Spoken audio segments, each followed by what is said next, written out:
Jose Rodriguez. I'm from English level number 5. Today I'm going to talk about the survey I did. It is about gym and sport. Let's start with a little bit of introduction, then we're going to talk a little bit more about these things, about starting topics and, well, the presentation of the charts. That will be very interesting and very necessary throughout this presentation. Let's start by the introduction. I surveyed a lot of people. It was all anonymous because I wanted to see the real answers they will give. I wanted to be as natural as possible. I did it like that. I asked them about the optimal age they think persons should start training, about their exercise motivations, their routine consistency, which is kind of important because they're all university students, so maybe they don't have that much time, but it's important to have that in note.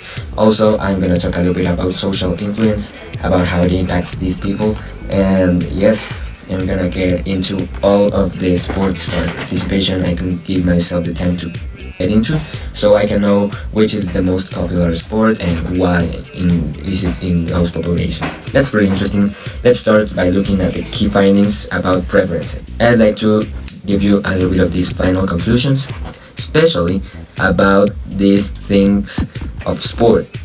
About sports, we have this pretty interesting chart in which we can see that soccer or football here in Ecuador is pretty important for this whole group of students, so that's pretty interesting. I would say I wasn't surprised by these statistics, and I believe these team sports really motivate people into getting to exercise. Now this is important because this leads me to my next point, which is the age correlations observed in the survey. I don't have exactly a chart for this one, but I can present to you a little bit about this, which is what is exactly the age of the participants, which is from 15 to 20, and the most repeated value is 18 and 19, and the median is about like 18 years old. Yes, that's very important. Most of them are young adults. And let's talk a little bit about what age do they think people should get into the gym. When I saw the correlations between them, I found that the age range is widely considered optimal from 14 to 18 years, and this skew up to younger ages may indicate a development in interesting, especially in these younger individuals who believe that gym should start from earlier in age and also have this capacity to know about not only the health benefits but also the aesthetics, so that's really important for them. Now let's take a look at the motivations. It kind of comes in handy with this chart. Here we can see that one important one is health and appearance, which is one of the most repeated one, and also only health.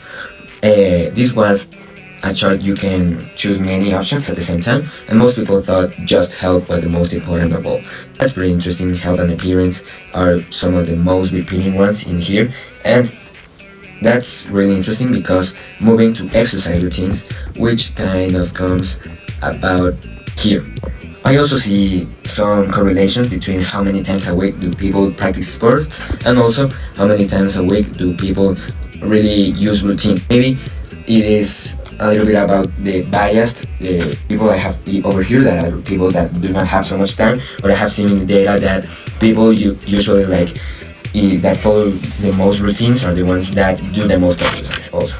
As I mentioned earlier, the importance of fitness is recognized, but it may not be leading to exercise habits, especially in most people that are just chilling in the university, and we can see that over here because most people believe it's pretty important, because I made a scale from 1 to 5 and most people say number 4 or 5 out of 5. That's pretty interesting that people really think exercise should be something important, but not all people really exercise on the day to day. Now let's discuss another important point, which is social influence.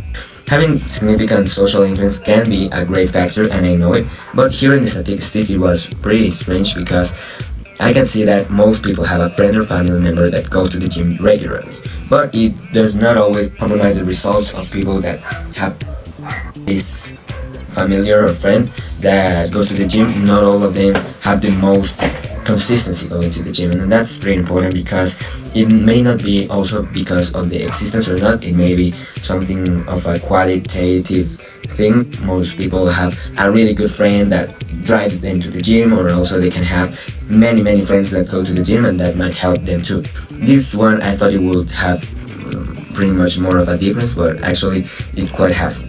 Now let's introduce and turn into sports participation. Apparently, most of them have frequently like practicing sports, and most of them like exceed these 3 to 4 times a week.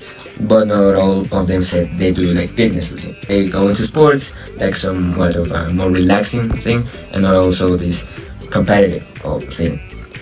Now, finally, let's look about the interesting in sports watching. I measured them.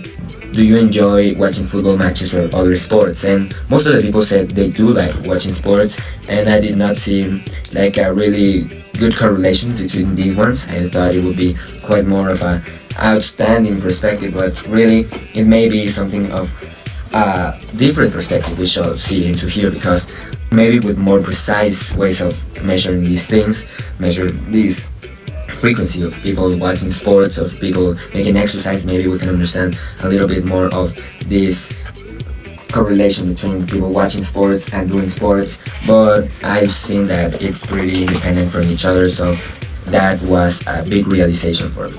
Yes, those are the most important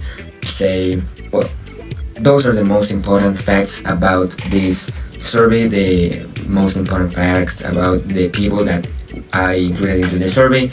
And I would like to repeat it into a more detailed survey and comparing most of these statistics and including stats for like combinational that include one or more of the stats. And thank you very much for listening, and I believe this may help us understand trends and patterns that can better address the barrier to regular fitness and make these people that go to the university to get their brains really healthy, get their bodies really healthy.